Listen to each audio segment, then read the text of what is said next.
अब तक के लिए बस इतना ही, फिर मिलते हैं एक ऐसी ही बड़ी खबर के साथ। तब तक के लिए नमस्कार और देखते रहिए इंडिया तक टीवी। अगर आपको हमारी वीडियो पसंद आई हो तो लाइक करें व शेयर करें।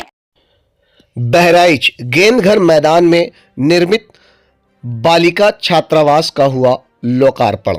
बहराइच अनुसूचित जाति एवं अनुसूचित जनजाति के निर्धन, मेधावी एवं जनपद के दूर दराज क्षेत्रों से आने वाली छात्राओं की बेहतर शिक्षा और सुरक्षा के लिए जनपद स्तर पर समाज कल्याण विभाग द्वारा गेंदघर मैदान में 48 बालिकाओं हेतु विभिन्न सुविधाओं से सुसज्जित निःशुल्क नवीन बालिका छात्रावास का सदर विधायक अनुपमा जायसवाल की गरिमाई उपस्थिति में आयोजित समारोह में सांसद बहराइच डॉक्टर आनंद गौड़ द्वारा वर्चुअल माध्यम से लोकार्पण किया गया, जबकि सदर विधायक ने फीता काटकर छात्रावास भवन उद्घाटन कर परिसर में स्थिति भारतीय संविधान के शिल्पकार एवं महान समाज सुधारक भारत रत्न बाबा साहब डॉक्टर भीमराव अंबेडकर जी की मूर्ति पर माल्यार्पण श्रद्धा सुमन अर्पित किए।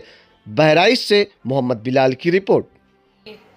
शुरुआत की गई है, इस कार्यक्रम का आयोजन किया गया है। ऐसी मेरी प्यारी बच्चियों, आप सबको बहुत बहुत बधाई और शुभकामना देती हूँ कि प्रदेश सरकार की जो योजना है अनुसूचित जाति और जनजाति की बच्चियों के लिए हॉस्टल का निर्माण किया जाए और उनको हॉस्टल में रखा जाए, ताकि उनको भी पढ़ाई लिखाई में किसी प्रकार की असुविधा ना आए, उनको भी अपने जीवन में उन्नति करने के, प्रगति करने के अवसर आएँ।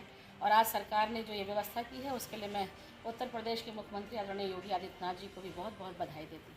आज संविधान दिवस भी है, बाबा साहेब आम्बेडकर जी की आज पुण्यतिथि भी हम मना रहे हैं और इस अवसर पर आपने उनके लिए आयोजन किया है, यह भी निसंदेह जिसने भी आज के दिन का चयन किया है वो भी साधुवाद के पात्र हैं।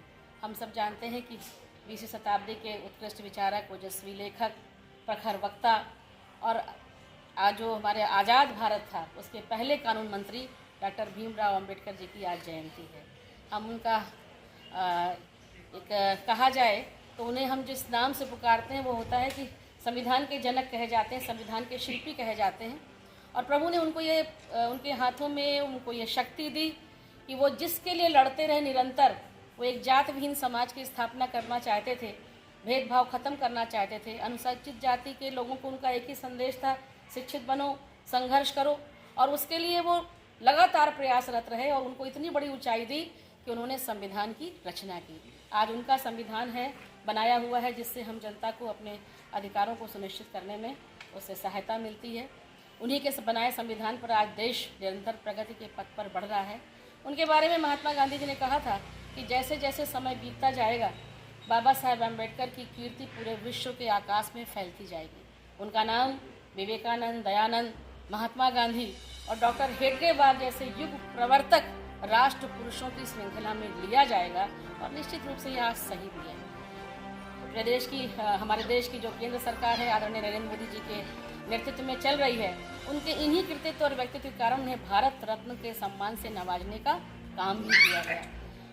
डॉक्टर साहब ने बौद्ध धर्म स्वीकार किया था और बौद्ध धर्म की एक जो सबसे बड़ी बात है, जो सारे वो कहते हैं कि अपदीपो भव, इसे हम दूसरे शब्दों में कह सकते हैं कि आत्मदीपो भव। अपना दीपक, अपना प्रकाश आप स्वयं बनो, अंधकार का नाश होता चला जाएगा। और यही उनके जीवन का मूल मंत्र था। जीवन भर वह लोगों के जीवन स्तर को ऊपर उठाने के लिए काम करते रहे और इसी में 1948 में मधुमेह से पीड़ित हुए। स्वास्थ्य निरंतर उनका गिरता रहा, लेकिन फिर भी उनका जो काम था वो चलता रहा। उन्होंने कभी एक दिन भी विश्राम नहीं लिया और 6 दिसंबर 1956 को 3 दिन पहले 3 दिसंबर को जो अपनी कृति लिख रहे थे बौद्ध और उनकी शिक्षा, उस पांडुलिपि को पूरा करने के बाद 6 दिसंबर को उन्होंने अंतिम सांस ली।